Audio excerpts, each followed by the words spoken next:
좋은 일의 정의와 그것이 사회에 미치는 영향에 대한 논의는 지금보다 더 중요해진 적이 없습니다. 정부는 고용 법안을 약속했지만 상당한 진전 없이 제자리에 머물러 있습니다. 이로 인해 많은 사람들은 실망감에 잠식되어 가고 있습니다. 최근 몇 년간의 팬데믹은 우리에게 좋은 일의 중요성을 뼈저리게 느끼게 해주었습니다. 특히 의료 종사자들과 소매업 종사자들의 근무 조건이 개선되어야 한다는 목소리는 더욱 커졌습니다. 이들은 우리 사회의 최전선에서 헌신하고 있으며 그들의 권리가 존중받아야 함을 우리는 잊지 말아야 합니다. 노조가 노동자들의 권리를 위해 혁신적인 방법을 도입하고 있다는 점도 주목할 부분입니다. 그들은 새로운 경제 환경 속에서도 노동자들을 위한 협약을 체결하며 임금 인상을 이끌어내는 대중요한 역할을 하고 있습니다. 이는 단순히 경제적 보상을 넘어서 사회적 정의 실현을 위한 첫걸음이 됩니다.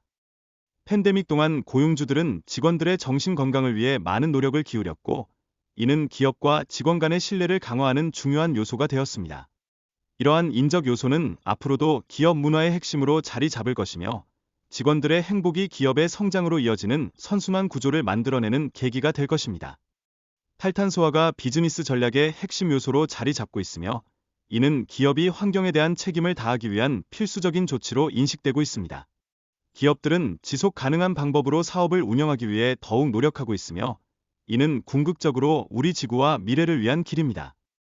현재 경제적 어려움 속에서 기업들이 사회적 연대를 유지하려 한다면 고객과 직원들을 지원하기 위해 새로운 접근 방식이 필요합니다. 이는 기업들이 지속 가능한 발전을 이루기 위한 중요한 과제가 될 것이며, 각자의 역할에서 최선을 다해야 함을 상기시킵니다. 기후변화와 코로나19, 그리고 조지 플로이드 사건은 기업들이 다양성과 포용성에 대한 접근 방식을 제고하는 중요한 계기가 되었습니다.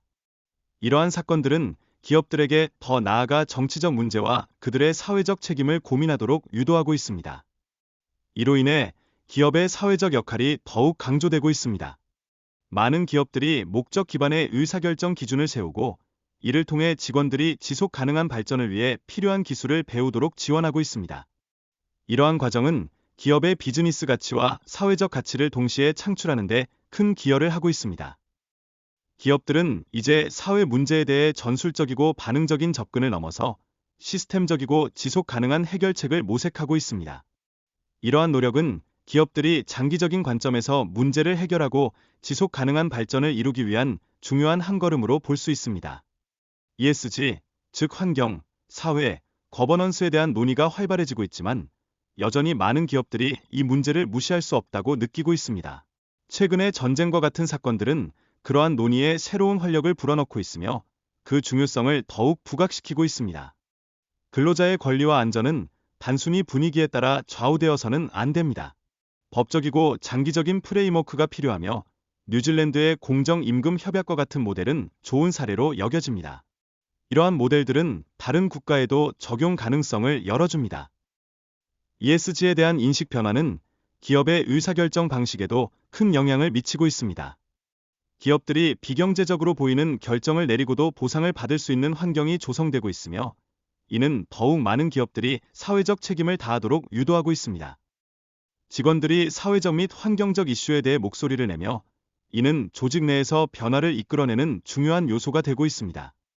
특히 직원 자원 네트워크는 이러한 변화의 중심 역할을 할 것으로 기대되고 있습니다. 기존의 활동 측정 방식에서 결과 중심으로의 전환이 필요합니다.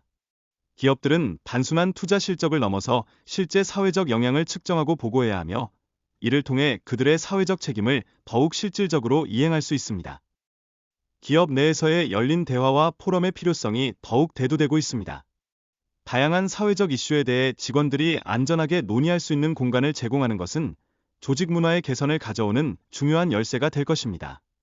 ESG 시장의 성장은 진행 중이지만 여전히 혼란스러운 상황이 많습니다. 기업들은 ESG 관련된 결정에서 발생하는 실수를 인정하고 솔루션을 찾기 위해 고군분투하고 있다는 점을 분명히 해야 합니다.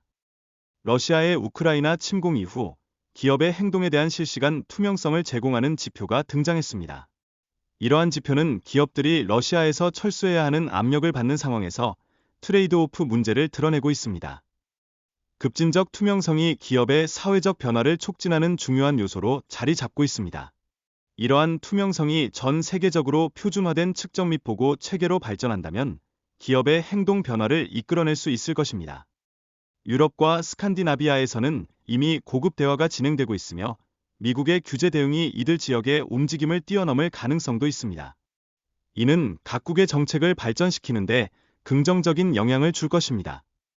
일본은 기후 관련 재무 공시와 같은 분야에서 선도적인 역할을 하고 있으며 이러한 경험은 다른 국가들에게 많은 교훈을 줄 수 있습니다. 따라서 우리는 이러한 국제적 경험을 통해 배워야 할 필요성이 큽니다. 기업들이 환경 문제와 사회적 이슈를 동시에 다루는 것은 매우 중요합니다. 이러한 복합적인 대화를 통해 보다 나은 정책과 실행이 가능해지며 이는 지속 가능한 비즈니스 모델을 만드는 데 큰 기여를 할 것입니다. 기업들이 장기적인 성과를 위해 단기적인 이익을 초월한 결정을 내리는 것은 매우 중요합니다. 이러한 변화는 밀레니얼 세대의 가치관에 의해 더욱 촉진되며 이는 기업의 지속 가능성을 높이는 데 기여합니다. 소셜미디어 플랫폼의 기업 모델은 반드시 기업의 사회적 책임을 반영해야 합니다.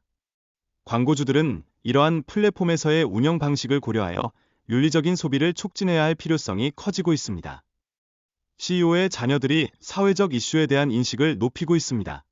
이러한 세대 간의 대화는 기업의 정책과 문화에 중요한 영향을 미치며 결국 조직의 변화를 이끌어낼 수 있습니다. 사회적 처방은 과거 런던 동부에서 시작되어 현재는 NHS 잉글랜드 및 여러 국가에서 채택되고 있습니다. 이는 사회적 변화를 가져오는 중요한 개념으로 자리 잡고 있으며 그 중요성이 날로 증가하고 있습니다. 이번 알버트 메달 수상자는 사회적 처방의 선구자로 인정받은 앤드류 모리슨과 샘 에버링턴입니다. 그들은 사회적 처방의 발전을 위한 중요한 기여를 하고 있으며 그들의 노력이 미래를 밝힐 것입니다. 사회적 처방은 단순한 이론적 논의가 아닌 실질적인 활동을 통해 사람들의 삶에 긍정적인 영향을 미치는 것을 목표로 합니다. 이는 실제 문제를 해결하는 데 초점을 맞추고 있으며 변화의 실질성을 높이는 기반이 됩니다. 사회 처방의 필요성은 개인의 건강을 위한 다양한 접근 방식을 포함합니다. 이는 의사가 환자의 문제를 이해하고 그들의 삶의 질을 향상시키기 위한 방법을 찾는 과정이라는 점에서 중요합니다. 의료 시스템의 변화는 사회 처방 운동과 밀접하게 관련되어 있습니다. 기존의 의료 체계에서 사회적 요구를 반영하는 새로운 접근 방식이 필요하다는 점을 강조하며 이는 우리의 건강을 위한 필수적인 변화를 암시합니다. 학교에서 사회 처방을 시도하는 것은 교육과 건강의 통합을 의미합니다. 이는 학생들이 건강하게 성장할 수 있도록 돕고 교육 시스템의 불평등을 해결하려는 노력의 일환으로 미래 세대를 위한 가치 있는 시도가 될 것입니다.